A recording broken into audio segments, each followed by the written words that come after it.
سمجھیں ہر ایک چیز کو در حقیقت، دے دے الہی وہ نور بصیرت۔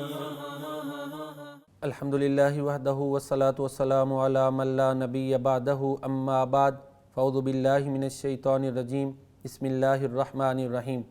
نحن نقص علیک نبأہم بالحق انہم فتیۃ آمنوا بربہم وزدناہم ہدی۔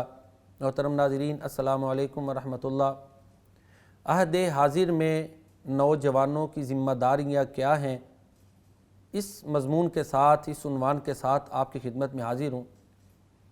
سورۃ الکہف کی ایک آیت مبارکہ میں نے آپ کے سامنے تلاوت کی ہے، اس کا ترجمہ سماعت فرما لیں، پھر اس کے حوالے سے چند گزارشات، پھر اصل موضوع کے متعلق بات کروں گا۔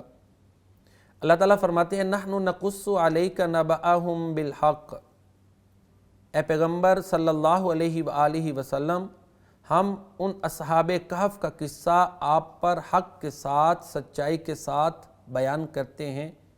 انہم فتیۃ آمنوا بربہم وزدناہم ہدی، یقیناً وہ چند نوجوان تھے جو اپنے رب پر ایمان لائے اور ہم نے ان کو ہدایت میں مزید اضافہ عطا کر دیا، ان کو ہدایت میں مزید بڑھا دیا۔ یہ جو قرآن کا اسلوب بیان ہے نا، یہ بڑا قابل غور ہے اس آیت مبارکہ میں، جو اللہ تعالیٰ یہ فرماتے ہیں نحن نقص علیک نبأہم بالحق، ہم تمہیں ان کا قصہ حق کے ساتھ بیان کرتے ہیں، سچائی کے ساتھ۔ سوال یہ پیدا ہوتا ہے کہ یہ اللہ تعالیٰ کو کہنے کی کیوں ضرورت پیش آئی، بالحق کی، حق کے ساتھ ہم ان کا واقعہ بیان کرتے ہیں، حالانکہ اللہ تعالیٰ سب سے زیادہ سچے ہیں۔ وَمَنْ أَصْدَقُ مِنَ اللَّهِ قِيلًا وَمَنْ أَصْدَقُ مِنَ اللَّهِ حَدِيثًا، اللہ تعالیٰ سب سے زیادہ سچے ہیں۔ اس چیز کو سمجھنے کے لیے دو مثالیں میں آپ کے سامنے رکھتا ہوں، پھر انشاءاللہ العزیز بات واضح ہو جائے گی۔ سیدنا سلیمان علیہ السلام کو اللہ تعالیٰ نے بادشاہت ایسی عطا کی کہ آپ کے علاوہ کسی کو ایسی بادشاہت اللہ تعالیٰ نے عطا نہیں کی، لیکن یہودیوں کی بدبختی دیکھیں کہ انہوں نے کہا کہ سیدنا سلیمان علیہ السلام کی یہ بادشاہت جادو اور جنات کی وجہ سے تھی۔ یہ دیکھیں نا، وہ اللہ کے نبی تھے سلیمان علیہ السلام، ان کے معاملات معجزانہ تھے، چونکہ یہودی خود جادوگر تھے، جادو کو اہمیت دیتے تھے، ترجیح دیتے تھے، تو اللہ کے نبی کے بارے میں انہوں نے کیا بات کر دی؟ تو اللہ تعالیٰ نے پھر سورہ بقرہ میں فرمایا وَاتَّبَعُوا مَا تَتْلُو الشَّيَاطِينُ عَلَى مُلْكِ سُلَيْمَانَ وَمَا كَفَرَ سُلَيْمَانُ وَلَٰكِنَّ الشَّيَاطِينَ كَفَرُوا يُعَلِّمُونَ النَّاسَ السِّحْرَ، کہ سلیمان علیہ السلام نے جادو سیکھ کر کفر نہیں کیا۔ دیکھیں قرآن نے اس کو واضح کیا ہے۔ تو عرض کرنے کا مقصد یہ ہے کہ بعض دفعہ کچھ لوگ کسی ایک واقعہ کو اپنا نیا رنگ دے دیتے ہیں، اس کو نیا ٹوسٹ دے دیتے ہیں، اس کو نیا مفہوم دے دیتے ہیں۔ تو یہی حال اصحاب کہف کے واقعہ کا تھا۔ اصحاب کہف تھے اللہ کے سچے اولیاء، وہ سچے اولیاء تھے، اپنے دین کو بچانے کے لیے وہ غار میں چھپے۔ اب ان کی تعداد کتنی تھی اس کے حوالے سے بھی مختلف خبریں تھیں، قرآن نے اس کو بھی جو ہے نا وہ ایکوریٹ کیا، درست کیا، اور اسی طرح ان کے مقاصد کیا تھے قرآن نے واضح کیا کہ وہ صرف اور صرف دین بچانے کے لیے غار میں چھپے تھے۔ تو لہٰذا بعض دفعہ سچے تاریخی حقائق کو کچھ لوگ اس طرح مولڈ کرتے ہیں کہ ان کی مقصدیت کو بدل کے رکھ دیتے ہیں۔ تو قرآن کریم نے یہ کہہ دیا نحن نقص علیک نبأہم بالحق، کہ جس طرح ان کا واقعہ ہے نا سچا، اس طرح نبی ہم آپ کو سناتے ہیں۔ اس کی دوسری مثال جس سے یہ بات اچھی طرح سمجھ میں آئے گی، سلطان محمود غزنوی، سومناتھ کا مندر انہوں نے گرایا، تو بعض لوگ ابھی بھی پروپیگنڈا کرتے ہیں لو جی دنیا کے مال کے لیے اس نے یہ حملہ کیا تھا، معاذ اللہ۔ وہ اللہ کی عطا ہے کہ بعد میں مال مل گیا۔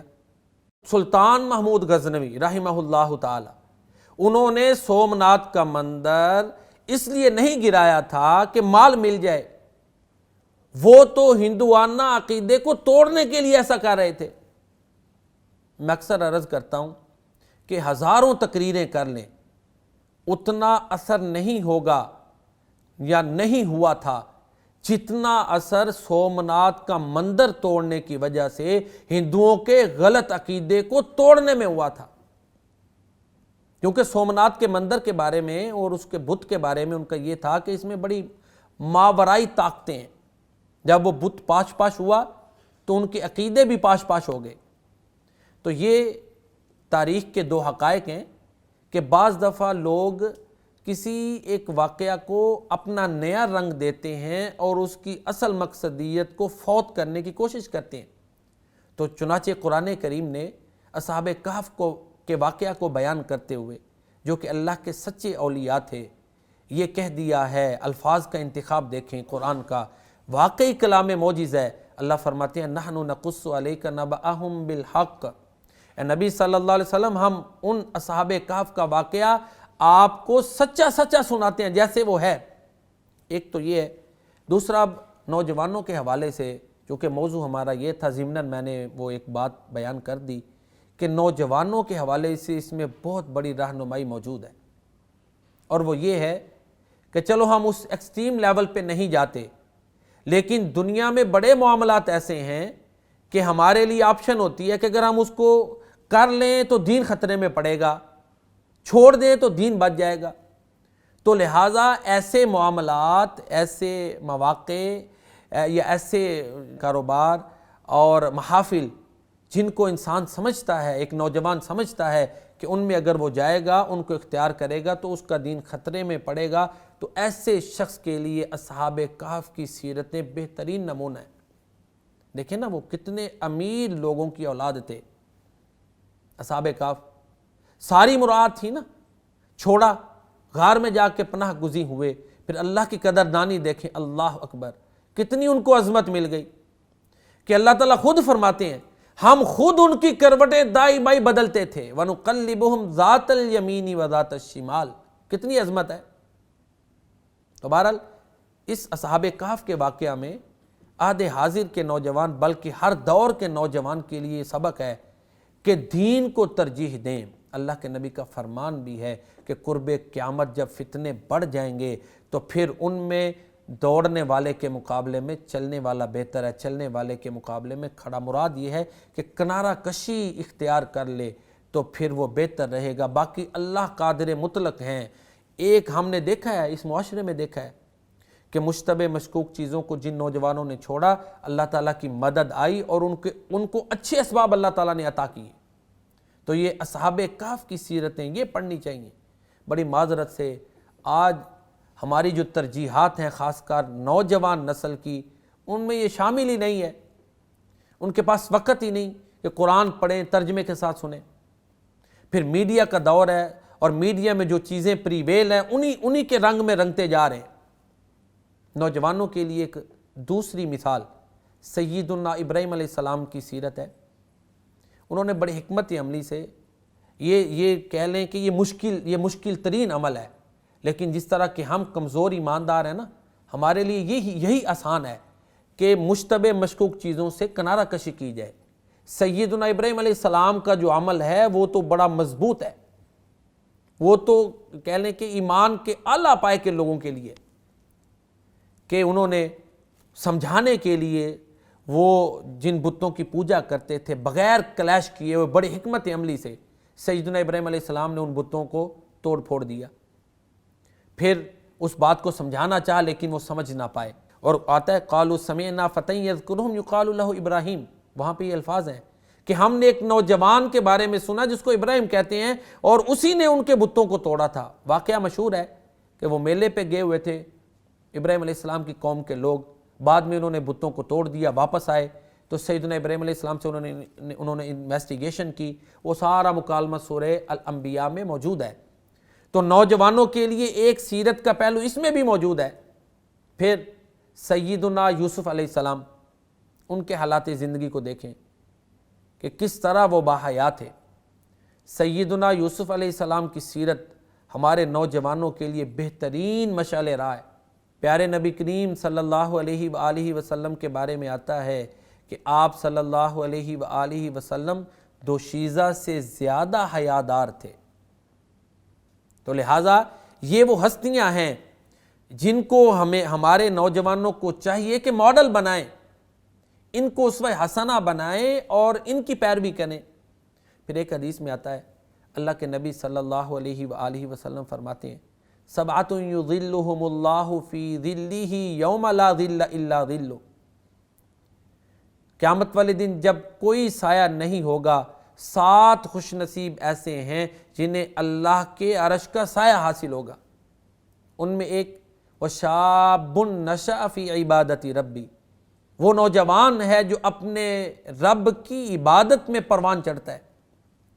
تو نوجوانی میں، جوانی میں جب قوا صحیح ہو، اللہ کی بندگی کرنا یہ اتنا عظیم عمل ہے کہ جو جوانی میں اللہ کی بندگی کرے گا، قیامت والے دن اللہ تعالیٰ اس کو اپنے عرش کا سایہ عطا فرمائیں گے۔ در جوانی توبہ کردن شیوہ پیغمبری، وقت پیری گرگ ظالم میں شود پرہیزگار۔ تو گرگ ظالم بھی وقت پیری جو ہے نا پرہیزگار ہو جاتا ہے۔ اب کیا ہوتا ہے، ہم کہتے ہیں جی ابھی بڑا وقت ہے، یہ سوچ ہے نا، پڑھ لیں گے نمازیں، عبادت کر لیں گے، ابھی تو جوانی ہے، دوسری ذمہ داریاں جو ہے نا وہ پوری کر لیں، تو پھر ان کو ہم جو ہے نا وہ پس پش ڈال دیتے ہیں۔ یہ رویہ درست نہیں ہے۔ حدیث قدسی ہے، اللہ فرماتے ہیں تو میری عبادت کے لیے وقت نکال، میں تیری ضرورتوں کو پورا کر دوں گا، تیرا فقر ختم کر دوں گا۔ تو لہٰذا یہ سوچ کر کہ بڑی ذمہ داریاں ہیں، ابھی بڑی عمر پڑی ہوئی ہے، لہٰذا نماز پڑھ لیں گے، اللہ کی بندگی کر لیں گے، عبادات کو، نمازوں کو مؤخر کرنا یہ غلط سوچ ہے۔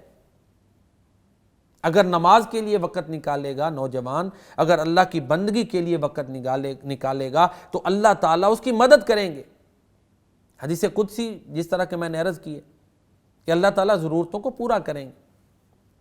پھر یہ جو موجودہ دور ہے، فتنوں کا دور ہے، جیسے ہی بچہ نوجوان ہوتا ہے، جوان ہوتا ہے، وہ دیکھتا ہے معاشرے میں کہ معاشرے میں کس چیز کی بڑی قدر ہے۔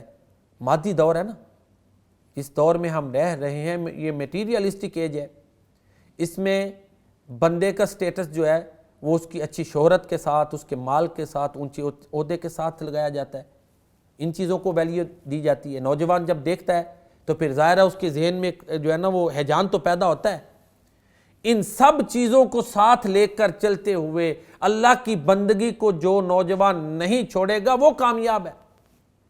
اقبال نے کہا نا، فساد قلب و نظر ہے مغرب کی تہذیب، کہ روح اس مدنیت کی رہ سکینہ عفیف، رہے نہ روح میں پاکیزگی تو ہے ناپید، ضمیر پاک و خیال بلند و ذوق لطیف۔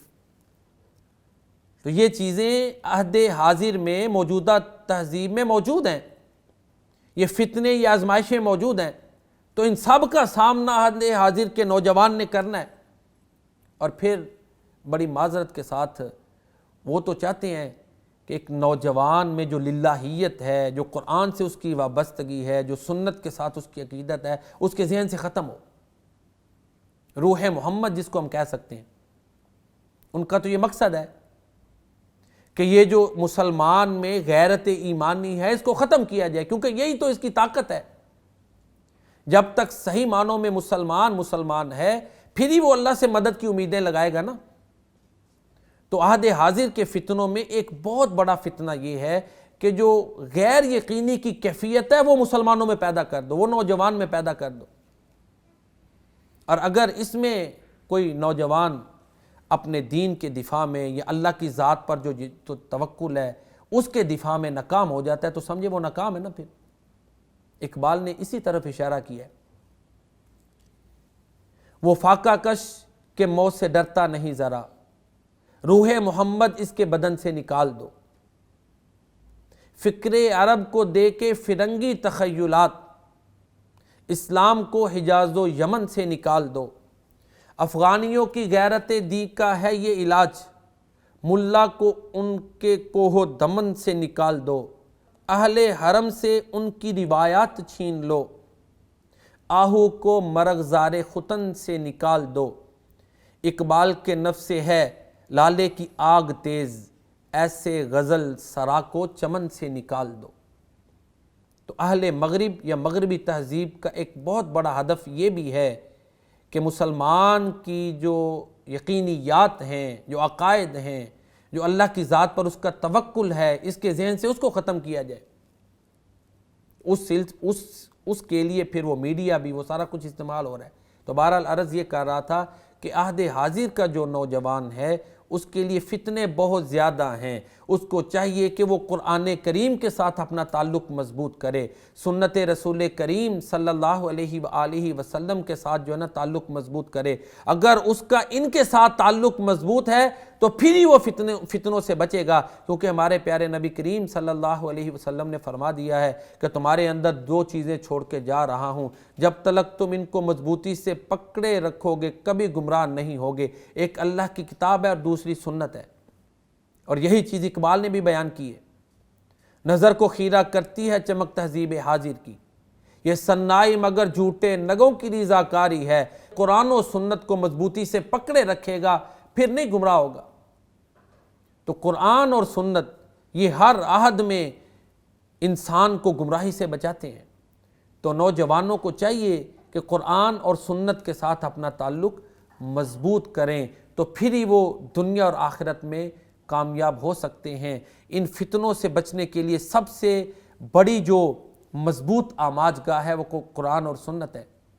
ساتھ میں ایک اور چیز جو بڑی اہم ہے وہ یہ ہے کہ اپنی تاریخ کو بھی یاد رکھنا چاہیے کہ ہماری تاریخ کیا ہے، مسلمانوں کی تاریخ کیا ہے، کس طرح مغرب کی وادیوں میں گونجی اذاں ہماری، تھمتا نہ تھا کسی سے سیل رواں ہمارا۔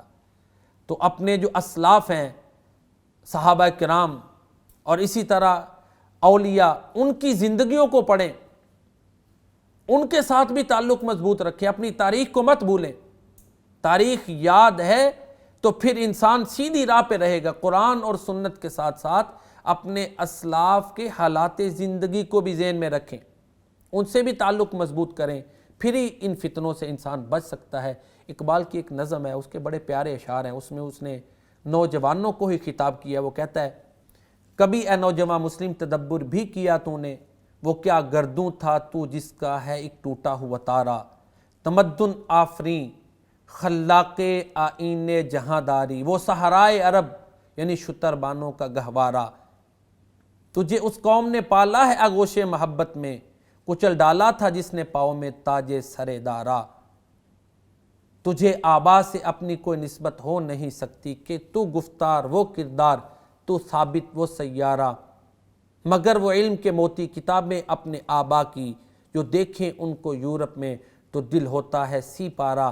ساری گفتگو کا خلاصہ یہ ہے کہ آج کے نوجوان کو چاہیے کہ اللہ کے ولیوں کے حالات پڑھے، قرآن کریم میں صحابہ کہف کا واقعہ ہے اس کو سامنے رکھیں، سیدنا ابراہیم علیہ السلام کی سیرت ہے اس کو سامنے رکھیں، پیارے نبی کریم صلی اللہ علیہ وسلم کی حالات زندگی ان کو پڑھیں، ان سے رہنمائی لیں، پھر فتنوں سے بچیں گے، پھر آفات سے بچیں گے۔ اس کے ساتھ ساتھ یہ بھی ذہن میں رکھیں کہ دشمن جو ہے اس نے تو حملہ کرنا ہی ہے، اس نے روح محمد یا جو ایک اللہ کی ذات پہ یقین اور توکل ہے اس کو ختم کرنے کے لیے اٹیکس تو کرنے ہیں۔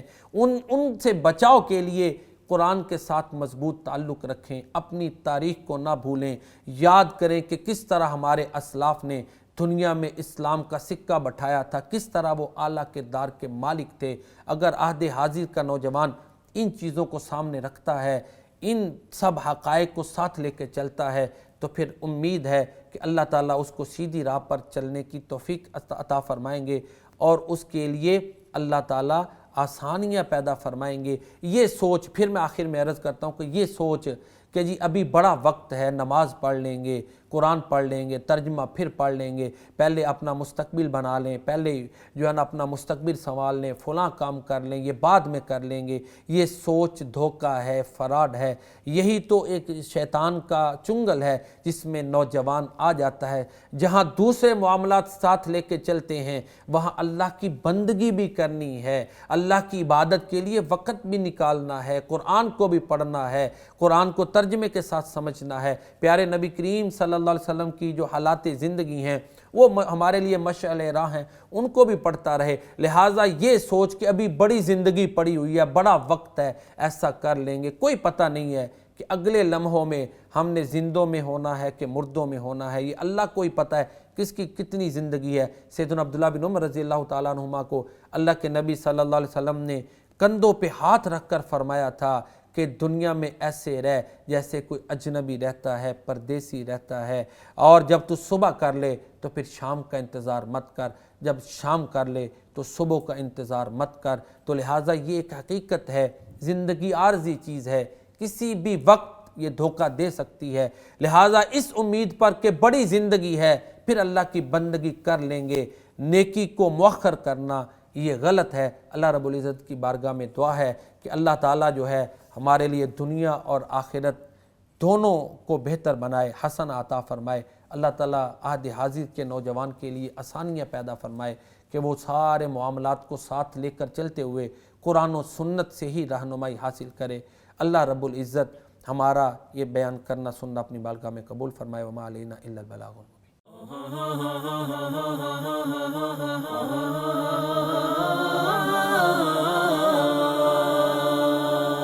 سمجھیں ہر ایک چیز کو در حقیقت، دے دے الہی وہ نور بصیرت۔